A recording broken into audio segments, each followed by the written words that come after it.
Second coaching से जुड़ने के लिए बहुत बहुत धन्यवाद। आज हम टॉप एमसीक्यू पढ़ेंगे। तो चलो, आज की बात करें तो हम पहले क्वेश्चन की बात करें। हमारा पहला क्वेश्चन, सिंधु घाटी सभ्यता। सिंधु घाटी सभ्यता की बात करें तो सिंधु घाटी सभ्यता कितना ईसा पूर्व मानी जाती है? इसकी सिंधु घाटी सभ्यता 2400 से 1700 ईसा पूर्व मानी जाती है। इसका मुख्य व्यवसाय क्या था? तो इसका मुख्य व्यवसाय था कृषि। सिंधु घाटी सभ्यता की बात करें तो ये कौन सी इसकी विशेषता क्या थी? तो इसकी ये नगर नियोजन शहरी के क्रम में बसे हुए थे। इसके घर का ही सिंधु घाटी सभ्यता के घर काहे के बने होते थे? सिंधु घाटी सभ्यता के घर पक्की ईंटों से बने हुए थे। सिंधु घाटी सभ्यता में कौन सी फसल बोते थे? तो वो जौ और गेहूं की खेती करते थे। और सिंधु घाटी सभ्यता की बात करें तो इसका विस्तार ये त्रिभुजाकार गिरे हुए हैं। इसमें इसका पूर्वी भाग तो आलमगीरपुर है जो कि उत्तर प्रदेश में है, और पश्चिमी भाग सुतका गिंडोर है जो कि पाकिस्तान में है, और इसका उत्तरी भाग मांदा जो कि जम्मू कश्मीर में है, और दक्षिण में दिमाबाद तक फैला हुआ है। सिंधु घाटी सभ्यता की मोटा मोटा बात करें तो ये कास्ययुगीन सभ्यता है। और तथा सिंधु घाटी सभ्यता की लिपि कौन सी है? तो भावचित्रात्मक लिपि है। कौन सी लिपि है सिंधु घाटी सभ्यता की? तो भावचित्रात्मक लिपि। तो इसका आंसर क्या होगा? सिंधु घाटी सभ्यता। सिंधु घाटी सभ्यता का मुख्य व्यवसाय क्या था? तो सिंधु घाटी सभ्यता का मुख्य व्यवसाय क्या था? कृषि था। इसका राइट आंसर है कृषि। अब अगले क्वेश्चन पर चलते हैं। हमारे नेक्स्ट क्वेश्चन है हमारा, किस शासक की मृत्यु चौगान खेलते समय हुई थी? तो इसका राइट आंसर है कुतुबुद्दीन ऐबक। कुतुबुद्दीन ऐबक की मृत्यु चौगान खेलते समय हो गई थी। इसका कार्यकाल क्या था? तो इसका कार्यकाल था 1206 ईस्वी से 1210 ईस्वी तक। ये गुलाम वंश का संस्थापक था। इसने 2.5 दिन का झोपड़ा भी बनवाया था, और कुतुब मीनार का निर्माण भी किसने करवाया था? तो कुतुबुद्दीन ऐबक ने करवाया था। इसके बाद कुतुबुद्दीन ऐबक के बाद 1210 के बाद कौन गद्दी पर बैठा था? तो इसके बाद इल्तुतमिश गद्दी पर बैठा था। इसका आंसर क्या होगा? किस शासक की मृत्यु चौगान खेलते समय हो गई थी? तो कुतुबुद्दीन ऐबक की मृत्यु चौगान खेलते समय हो गई थी। इसका अगला क्वेश्चन है। अब चलते हैं नेक्स्ट क्वेश्चन पे। नेक्स्ट क्वेश्चन हमारा, प्रायद्वीप भारत में बहने वाली गोदावरी नदी का उद्गम किस स्थान से होता है? तो गोदावरी नदी का उद्गम ब्रह्मगिरी पहाड़ी से होता है। इसकी लंबाई कितनी है गोदावरी की? गोदावरी नदी की लंबाई 1465 किलोमीटर है, जो कि बंगाल की खाड़ी में जाकर गिरती है। ये गोदावरी नदी की बात करें तो इसकी और बात करें तो ये कौन कौन से राज्य में बहती है? तो ये महाराष्ट्र, कर्नाटक और आंध्र प्रदेश, इन तीनों राज्यों में होकर बहती है। तो ये गोदावरी नदी का उद्गम किस स्थान से माना जाता है? तो ये ब्रह्मगिरी पहाड़ी से माना जाता है। ये गोदावरी नदी क्या बनाती है? तो ये डेल्टा बनाती है बंगाल की खाड़ी में गिरकर। नेक्स्ट क्वेश्चन है हमारा, भारत में मीठे पानी की सबसे बड़ी झील कौन सी है? लोकटक झील की बात करें तो लोकटक झील हमारे मणिपुर में है। एकमात्र तैरता हुआ पर मणिपुर में कौन सा राष्ट्रीय उद्यान है? तो एकमात्र तैरता हुआ राष्ट्रीय उद्यान कौन सा है? केबुल लमजाओ। और चिल्का झील की बात करें तो चिल्का झील खारे पानी की सबसे बड़ी झील है। और वुलर झील की बात करें तो वुलर झील मीठे पानी की सबसे बड़ी झील है। और डल झील कहाँ पे है? ये किस राज्य में है? तो इसकी बात करें तो डल झील हमारे जम्मू कश्मीर है। और वुलर झील कहाँ है? वुलर झील भी जम्मू कश्मीर में है। और चिल्का झील की बात करें तो चिल्का झील एक लेगुन झील है, और ये इसकी बात की जाए तो ये उड़ीसा में स्थित है। ठीक है। इसका मीठे पानी की सबसे बड़ी झील कौन सी है? तो इसका राइट आंसर है हमारा वुलर झील। वुलर झील कहाँ पे स्थित है? तो वुलर झील जम्मू कश्मीर में स्थित है। नेक्स्ट क्वेश्चन की बात की जाए तो हमारा अगला क्वेश्चन है कि भारत में श्वेत क्रांति के जनक का श्रेय किसे जाना जाता है? तो श्वेत क्रांति का जनक जाना जाता है, इसका ऑप्शन ए है नॉर्मन बोरलॉग, ऑप्शन बी है M S Swaminathan, option C है doctor Verghese Kurien, option D है एस एस भटनागर। तो इसकी बात की जाए तो एम एस स्वामीनाथन किसके जनक है? एम एस स्वामीनाथन तो हरित क्रांति के जनक है। और नॉर्मन बोरलॉग, ये विश्व में हरित क्रांति के जनक कौन है? तो नॉर्मन बोरलॉग। और डॉक्टर वर्गीज कुरियन की बात करें तो ये श्वेत क्रांति के जनक माने जाते हैं हमारे भारत में। और श्वेत क्रांति के जनक माने जाते हैं। श्वेत क्रांति इसका संबंध काहे से है, तो श्वेत क्रांति का संबंध दुग्ध उत्पादन से है। और इसकी बात की जाए श्वेत क्रांति का, तो इसकी श्वेत क्रांति का दुग्ध उत्पादन का संस्थान कहाँ पर है, तो इसका संस्थान है आनंद, गुजरात में। तो श्वेत क्रांति का जनक किसे माना जाता है भारत में, तो डॉक्टर वर्गीज कुरियन को माना जाता है। ये हमारा राइट आंसर है। नेक्स्ट क्वेश्चन हमारा, भारतीय संविधान में मूल कर्तव्यों का वर्णन किस अनुच्छेद में किया गया है, तो मूल कर्तव्य का किस कर्तव्य का वर्णन किस अनुच्छेद में किया गया है, अनुच्छेद 51, अनुच्छेद 51A, अनुच्छेद 19A, अनुच्छेद 52। तो इसका राइट आंसर है अनुच्छेद 51A। 51A में मूल कर्तव्यों का वर्णन किया गया। मूल कर्तव्य कब बनाए गए थे, 42वें संशोधन द्वारा 1976 में मूल कर्तव्य को जोड़ा गया था। इसकी बात करें तो ये मूल कर्तव्य पहले कितने थे, तो 10 थे मूल कर्तव्य। 42वें संविधान संशोधन द्वारा 10 कर्तव्य, मौलिक कर्तव्य जोड़े गए थे। तो उसके बाद अब अनुच्छेद 51 की बात करें तो अनुच्छेद 51 अंतर्राष्ट्रीय शांति से संबंधित है। और अनुच्छेद 19A की बात करें तो ये है प्रेस की स्वतंत्रता।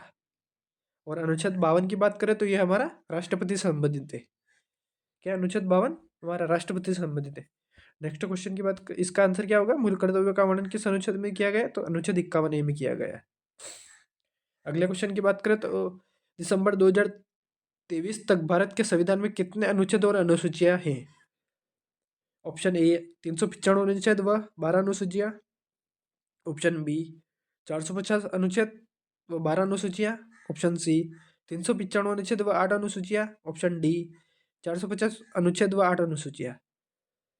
तो इसका राइट आंसर क्या होगा, ऑप्शन बी 450 अनुच्छेद एवं 12 अनुसूचियां।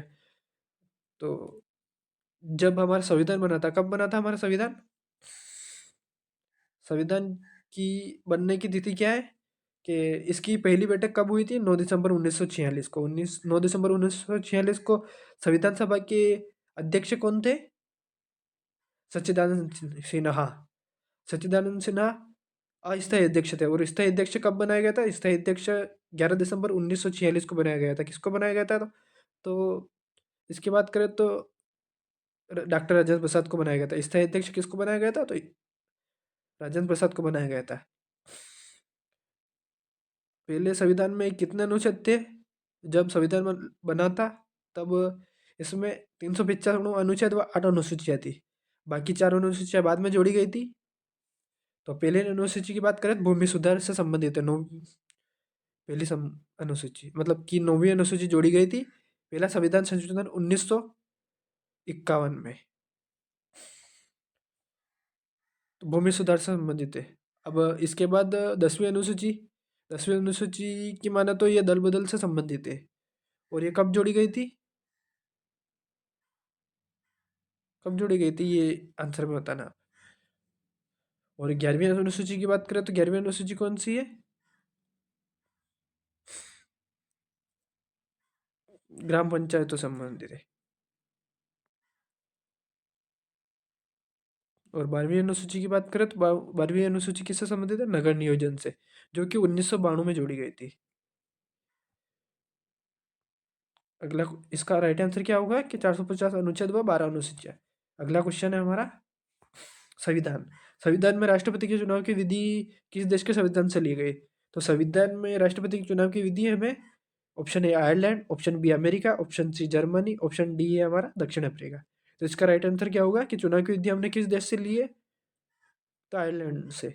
अब राष्ट्रपति की बात करें तो राष्ट्रपति कौन सा अनुच्छेद में है हमारा, राष्ट्रपति अनुच्छेद में हमारा 52 में दिया गया। तो राष्ट्रपति के पद की, राष्ट्रपति का पद किस देश से लिया गया, राष्ट्रपति के पद का प्रावधान हमें अमेरिका से लिया गया है। और अनुच्छेद 53 की बात करें, 53 में कार्यपालिका और राष्ट्रपति की कार्यपालिका की वर्णन दिया गया है इसमें। और अनुच्छेद 61 की बात करें तो अनुच्छेद 61 में समाधान दिया गया है। और अनुच्छेद 60 की बात करें तो इसमें शपथ का वर्णन किया गया राष्ट्रपति का। नेक्स्ट क्वेश्चन की बात करें, हमारा अगला क्वेश्चन है कि द्वितीय पंचवर्षीय योजना का मुख्य उद्देश्य क्या था। तो द्वितीय पंचवर्षीय योजना का मुख्य उद्देश्य क्या था, ऑप्शन ए कृषि का विकास, ऑप्शन बी उद्योगों का विकास, ऑप्शन सी स्थिरता के साथ आर्थिक विकास, ऑप्शन डी गरीबी उन्मूलन और आत्मनिर्भरता। तो इसकी बात की जाए तो द्वितीय पंचवर्षीय योजना की बात की जाए, इसका मुख्य उद्देश्य क्या था? उद्योगों का विकास। अब इसकी बात की जाए तो इसको द्वितीय पंचवर्षीय योजना को क्या बोलते हैं? इसको पीसी महालनोबिस मॉडल के नाम से भी जाना जाता है। किस नाम से जाना जाता है? PC Mahalanobis model. और कृषि का विकास की ये द्वितीय पंचवर्षीय योजना की बात करें तो द्वितीय पंचवर्षीय योजना के लक्ष्य दर क्या थी? एक मिनट। कि द्वितीय पंचवर्षीय योजना की लक्ष्य दर थी हमारी 4.5%। और हमें कितनी आई थी लक्ष्य दर? प्राप्त कितनी हुई थी? तो 4.2%। और इसकी बात करें तो द्वितीय पंचवर्षीय योजना की बात करें तो द्वितीय पंचवर्षीय योजना में हमारे 3 उद्योगों का विकास हुआ था। तो 3 उद्योग कौन कौन से लगाए गए थे? सबसे पहले कि राउरकेला में लगाया गया था, उड़ीसा में, जो किसकी सहायता से लगाया गया था? ये जर्मनी की सहायता से लगाया गया था। और भिलाई की बात करें तो भिलाई छत्तीसगढ़ में। भिलाई किसकी सहायता से लगाया गया था? रूस की सहायता से। और दुर्गापुर जो उद्योग है वो किसकी सहायता से लगाया गया था? दुर्गापुर कहाँ पर है? पश्चिम बंगाल में। और ये किसकी सहायता से लगाया गया था? जो ब्रिटेन की सहायता से लगाया गया था। कृषि का विकास। अब प्रथम पंचवर्षीय योजना की बात करें तो प्रथम पंचवर्षीय योजना का उद्देश्य क्या था? कृषि का विकास। अब इसकी बात करें तो इसमें इसकी लक्ष्य दर क्या थी? 2.1%। और इसकी जो प्राप्त प्रतिशत दर थी वो कितनी थी? 3.6%। ये हमारी सफल सफल पंचवर्षीय योजना में मानी जाती है, क्योंकि इसकी लक्ष्य दर क्या थी? प्राप्त दर क्या थी? 3.6%। और इसकी बात की जाए तो ये 1951 से 1956 के बीच हुई थी। हेरल्ड डोमर मॉडल ये किस पर आधारित है? तो ये हेरल्ड डोमर मॉडल पर आधारित, प्रथम पंचवर्षीय योजना हेरल्ड डोमर मॉडल पर आधारित है। अब सेकंड की बात की जाए, इसका टाइम पीरियड क्या था? तो इसका टाइम पीरियड था 1956 से 1961 तक। अब तृतीय पंचवर्षीय योजना की बात की जाए तो तृतीय पंचवर्षीय योजना हमारी कहाँ से कहाँ तक मानी जाती है? तो 1961 से 1966 के बीच। और ये किस पर आधारित है? तो ये गाडगिल योजना पर आधारित है। अब हम बात करें चौथी पंचवर्षीय योजना की। चौथी पंचवर्षीय योजना की बात करें तो ये इसका उद्देश्य क्या था? चौथी पंचवर्षीय योजना का स्थिरता के साथ आर्थिक विकास और आत्मनिर्भरता। इसका टाइम पीरियड क्या था? तो चौथी पंचवर्षीय योजना का टाइम पीरियड था हमारा 1969 से 1974। ये किस पर आधारित है? तो ये अशोक रुद्र मेनन मॉडल पर आधारित है। अब इसकी बात की जाए तो तृतीय पंचवर्षीय योजना के जो योजना अवकाश लागू होता है 1966 से 1969 तक। ये पहला पंचवर्षीय अवकाश था। अब पांचवी पंचवर्षीय योजना की बात की है तो इसका उद्देश्य क्या था? पांचवी पंचवर्षीय योजना का उद्देश्य गरीब उन्मूलन और आत्मनिर्भरता से संबंधित है। ये कब से कब तक थी पांचवी पंचवर्षीय योजना? 1974 से 1979 तक थी। इसकी लक्ष्य दर क्या थी? पांचवी पंचवर्षीय योजना की लक्ष्य दर थी 4.4%। और प्राप्त प्रतिशत दर कितनी थी इसकी? 4.8%। अब इसकी द्वितीय पंचवर्षीय योजना का मुख्य उद्देश्य की बात की जाए तो इसका सही आंसर है हमारा उद्योगों का विकास। अगला क्वेश्चन है हमारा कि 2011 की जनगणना के अनुसार भारत की सबसे कम जनसंख्या वाला दूसरा राज्य कौन सा है? सबसे कम जनसंख्या वाला राज्य कौन सा है? तो सबसे कम जनसंख्या वाला राज्य तो हमारा सिक्किम है। और दूसरा राज्य कौन सा? हमारा मिजोरम। इसके बाद बात की जाए तो इसके बाद सबसे कम जनसंख्या वाला राज्य हमारा अरुणाचल प्रदेश है। तो सिक्किम में कितनी जनसंख्या है? सिक्किम में हमारी 6,10,000 के आसपास है। और मिजोरम में कितनी जनसंख्या है? मिजोरम में लगभग करीबन 10 लाख के आसपास है। और अरुणाचल प्रदेश की बात की जाए तो अरुणाचल प्रदेश में लगभग हमारी जनसंख्या 13 लाख। 13 लाख के लगभग है हमारी जनसंख्या। अगली बात की जाए तो अरुणाचल प्रदेश का घनत्व कितना है? सबसे कम है इसका घनत्व जनसंख्या की दृष्टि में। कितना है? 17 लोग प्रति वर्ग किलोमीटर इसका जनसंख्या घनत्व है। तो हमारा जनगणना के अनुसार भारत का सबसे कम जनसंख्या वाला राज्य कौन सा आ जाएगा हमारा? आएगा दूसरा राज्य हमारा मिजोरम। और पहला राज्य कौन सा है? सिक्किम आएगा। तो रेगुलर याद कर लेना हमारा कि सिक्किम, उसके बाद आएगा मिजोरम, मिजोरम के बाद अरुणाचल प्रदेश। नेक्स्ट क्वेश्चन है हमारा कि 2011 की जनगणना के अनुसार सबसे ज्यादा घनत्व जनसंख्या किसमें है? क्या आएगा? Option A Bihar, option B Delhi, option C Uttar Pradesh, option D Maharashtra. तो जनसंख्या की बात की जाए तो सबसे ज़्यादा घनत्व किसमें है, तो सबसे ज़्यादा जनसंख्या घनत्व आ जाएगा दिल्ली में। दिल्ली में कितने जनसंख्या का घनत्व है, सबसे करीबन इसका दिल्ली का जनसंख्या घनत्व है हमारा 11,000 के से ज़्यादा है। और बिहार की बात की जाए तो बिहार में 1106 है। अगर हमारा क्वेश्चन में दिया हुआ होता है कि सबसे ज़्यादा जनसंख्या घनत्व केंद्र शासित प्रदेश की बात की जाए तो वो दिल्ली में, और राज्य की बात की जाए तो वो बिहार में। उसके बाद बात की जाए तो सबसे ज़्यादा जनसंख्या किस राज्य में हमारी, सबसे ज़्यादा जनसंख्या तो उत्तर प्रदेश में हमारी। तो जनसंख्या की दृष्टि से सबसे ज़्यादा जनसंख्या घनत्व कहाँ पर है, इसका राइट आंसर होगा दिल्ली। अगला क्वेश्चन हमारा कि प्रकाश की तरंग दैर्ध्य का ऐसा मात्रक क्या है। प्रकाश की तरंग दैर्ध्य का ऐसा मात्रक की बात करें तो हम इसका ऐसा मात्रक है एंगस्ट्रॉम। वेबर किसका मात्रक है, चुंबकीय फ्लक्स का। प्रकाश वर्ष की बात की जाए तो प्रकाश वर्ष दूरी का मात्रक है। अब ल्यूमेन की बात की जाए तो ल्यूमेन ज्योति फ्लक्स की तीव्रता का ऐसा मात्रक है। ल्यूमेन की बात की जाए तो ल्यूमेन ज्योति फ्लक्स का ऐसा ही मात्रक है। नेक्स्ट क्वेश्चन ये प्रकाश की तरंग दैर्ध्य का ऐसा मात्रक क्या है, तो प्रकाश की तरंग दैर्ध्य का ऐसा मात्रक एंगस्ट्रॉम है। नेक्स्ट क्वेश्चन हमारा सिरके में कौन सा अम्ल पाया जाता है। सिरके में कौन सा अम्ल पाया जाता है, तो ऑप्शन ए citric acid, acetic acid, hydrochloric acid या टार्टरिक एसिड।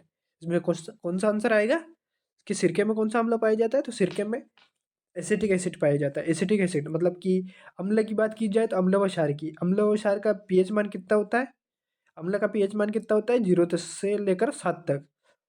और क्षार की बात की जाए तो क्षार का पीएच मान कितना होता है 7 से लेकर 14 तक। अम्ल की बात की जाए, अम्ल में वीक एसिड में कौन कौन से आते हैं, जैसे खाने पीने की चीज़ें में वीक एसिड आते हैं, तो अम्ल की बात की जाए। अब इसमें बात की जाए तो अम्ल का पीएच पीएच मान की खोज किसने की थी, मतलब पीएच स्केल को किसने बनाया था, तो वो पीएच सोरेनसन ने बनाया था। अब इसकी बात की जाए साइट्रिक एसिड, साइट्रिक एसिड काई में पाया जाता है, तो नींबू में पाया जाता है। हाइड्रोक्लोरिक एसिड, हाइड्रोक्लोरिक एसिड की बात की जाए तो ये हमारे शरीर के अंदर पाया जाता है। और टार्टरिक एसिड की बात की जाए तो ये इमली में पाया जाता है। और बताओ तो ऑक्जेलिक एसिड किस में पाया जाता है, तो टमाटर में पाया जाता है। सिरके में कौन सा अम्ल पाया जाता है, तो एसिटिक एसिड। नेक्स्ट क्वेश्चन पे चलते हैं। हमारा अगला क्वेश्चन है हमारा कि आंवले में कौन सा विटामिन पाया जाता है। आंवले आंवले में विटामिन की बात की जाए तो आंवले में विटामिन की बात की जाए, vitamin A, vitamin B, vitamin C या विटामिन डी, कौन सा पाया जाता है, तो आंवले में विटामिन सी पाया जाता है। विटामिन ए की बात की जाए, विटामिन ए को क्या कहते हैं हम, रेटिनॉल। इसमें कौन सा रोग होता है, तो रतौंधी रोग होता है इसमें। विटामिन बी की बात की जाए तो विटामिन बी से कौन सा रोग होता है, बेरी बेरी रोग। और इसका विटामिन बी का वैज्ञानिक नाम क्या है, तो थाइमिन है। विटामिन सी को क्या कहते हैं, तो एस्कोर्बिक एसिड। इससे कौन सा रोग होता है, स्कर्वी रोग होता है। और विटामिन डी की बात की जाए तो इसका वैज्ञानिक नाम क्या है, कैल्सीफेरॉल। इसकी बात की जाए तो इससे रिकेट्स रोग होता है। अब नेक्स्ट क्वेश्चन हमारा, विटामिन बी 12 का वैज्ञानिक नाम क्या है। विटामिन बी 12 ऑप्शन है इसका थाइमिन, साइनोकोबालामाइन, राइबोफ्लेविन, बायोटिन। तो इसका आंसर क्या होगा कि विटामिन बी 12 का वैज्ञानिक नाम क्या है, तो साइनोकोबालामाइन। इसकी बात की जाए तो साइनोकोबालामाइन से कौन विटामिन बी 12 की कमी से कौन सा रोग होता है, तो विटामिन बी 12 की कमी से एनीमिया रोग होता है। और तंत्रिका तंत्र रोग भी होता है। और विटामिन बी की बात की जाए तो उसमें थाइमिन, बेरी बेरी रोग होता है, इसे विटामिन बी 1 के नाम से जाना जाता है। और राइबोफ्लेविन की बात करें तो विटामिन कौन सा है, राइबोफ्लेविन विटामिन विटामिन बी 2 को कहते हैं राइबोफ्लेविन। इसकी कमी से कौन सा रोग होता है, तो केलासिस रोग होता है विटामिन बी 2 की कमी से। अब बायोटिन की बात की जाए तो यह हमारा कौन सा विटामिन है, विटामिन बी 7। विटामिन बी 7 की कमी से कौन सा रोग होता है, त्वचा रोग होता है, जैसे कि बाल झड़ना, हमारा बाल झड़ते हैं। तो इसका राइट आंसर क्या होगा, विटामिन बी 12 का वैज्ञानिक नाम क्या है, तो साइनोकोबालामाइन। नेक्स्ट क्वेश्चन है हमारा छऊ। छऊ लोक नृत्य किस राज्य में किया जाता है, तो छऊ की बात करें तो छऊ 3 राज्यों में किया जाता है। एक तो मयूरभंज छऊ जो कि उड़ीसा में किया जाता है, इसी की बात करें तो हम इसका राइट आंसर होगा छऊ। एक पूर्वेलिया छऊ है जो कि झारखंड में किया जाता है। तो छऊ की बात करें, छऊ लोक नृत्य किस राज्य में किया जाता है, तो उड़ीसा में किया जाता है। और गुजरात की बात करें तो गुजरात में गरबा डांडिया लोक नृत्य किया जाता है। और आंध्र प्रदेश की बात की जाए तो आंध्र प्रदेश में लम्बा डी है। और शास्त्रीय संगीत की बात की जाए तो वहाँ पे कुचिपुड़ी किया जाता है। अब नेक्स्ट क्वेश्चन की बात करें। नेक्स्ट क्वेश्चन है हमारा कि आंध्र प्रदेश में कौन सा शास्त्रीय नृत्य किया जाता है। शास्त्रीय नृत्य की बात किया जाए तो हमारे देश में कितने शास्त्रीय नृत्य किए जाते हैं, 8 शास्त्रीय नृत्य किए जाते हैं। इसके ऑप्शन है कथक, कथकली, भरतनाट्यम और कुचिपुड़ी। तो आंध्र प्रदेश में कौन सा शास्त्रीय नृत्य किया जाता है, तो कुचिपुड़ी किया जाता है। इसका राइट आंसर है ऑप्शन डी। अब कथक की बात की जाए तो कथक किस राज्य में किया जाता है, ये कथक किया जाता है उत्तर प्रदेश में। कथकली की बात की जाए तो कथकली कहाँ किया जाता है, केरल में। केरल में और कौन सा शास्त्रीय नृत्य किया जाता है, तो केरल में मोहिनीअट्टम किया जाता है। अब भरतनाट्यम, भरतनाट्यम किस राज्य में किया जाता है, भरतनाट्यम तमिलनाडु में किया जाता है। अब ओडिसी नृत्य कहाँ किया जाता है, ओडिसी नृत्य ओडिशा में किया जाता है। और बात करूँ तो मणिपुरी, मणिपुरी शास्त्रीय नृत्य कहाँ किया जाता है, मणिपुर में किया जाता है।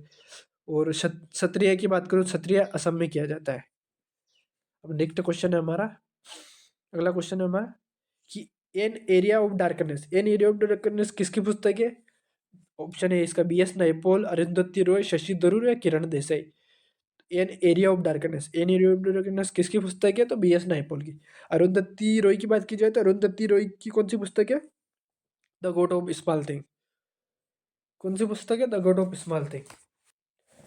और कौन सी पुस्तक है, the ministry of utmost happiness. किसकी बुक है ये, अरुंधति रॉय की। कौन कौन सी बुक है, the god of small thing और the ministry of utmost happiness.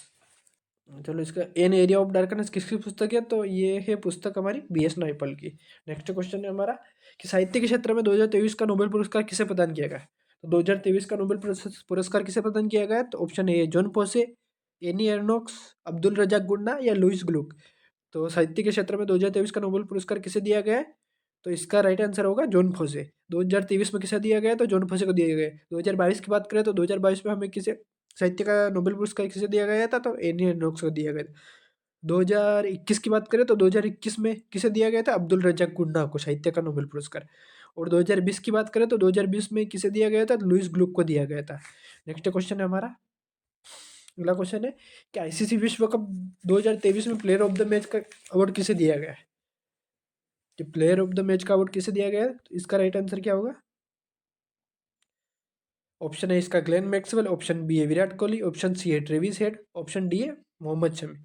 तो इसका राइट आंसर क्या होगा, Travis head. Player of the match का अवार्ड किसे दिया गया था, तो ट्रेविस हेड को दिया गया। और प्लेयर ऑफ द टूर्नामेंट का अवार्ड किसे दिया गया था, विराट कोहली को दिया गया था। विराट कोहली ने कितने रन बनाए थे विश्व कप में, आईसीसी विश्व कप में, तो 765 रन बनाए थे। और गोल्डन बैट का अवार्ड किसे दिया गया था, वो भी विराट कोहली को दिया गया था। मोहम्मद शमी की बात करें तो मोहम्मद शमी को कौन सा अवार्ड दिया गया था, बेस्ट गेंदबाजी फिगर का अवार्ड दिया गया था। सबसे ज़्यादा छक्के किसने लगाए थे, सबसे ज़्यादा छक्के लगाए थे रोहित शर्मा ने। और इसमें सर्वाधिक शतक किसने लगाए थे, तो क्विंटन डी कॉक ने लगाए थे। और सर्वोत्तम स्कोर की बात करें तो ये किसने लगाया था, तो मतलब ग्लेन मैक्सवेल ने लगाया था। और सर्वाधिक रन किसने बनाए थे, तो सर्वाधिक रन बनाए थे हमारे विराट कोहली ने। और सबसे ज़्यादा विकेट किसने लिए गए थे, तो सबसे ज़्यादा विकेट लिए थे मोहम्मद शमी ने। कितने विकेट लिए थे, तो 24 विकेट लिए थे हमारे विश्व कप में। इसका राइट आंसर क्या होगा कि प्लेयर ऑफ द मैच का अवार्ड किसे दिया गया, तो ट्रेविस हेड को दिया गया। नेक्स्ट, अब यहीं पे हमारी क्लास को समाप्त करते हैं। क्लास पसंद आई तो लाइक करें, कमेंट करें, शेयर करें और हमारे चैनल को सब्सक्राइब जरूर करें। धन्यवाद।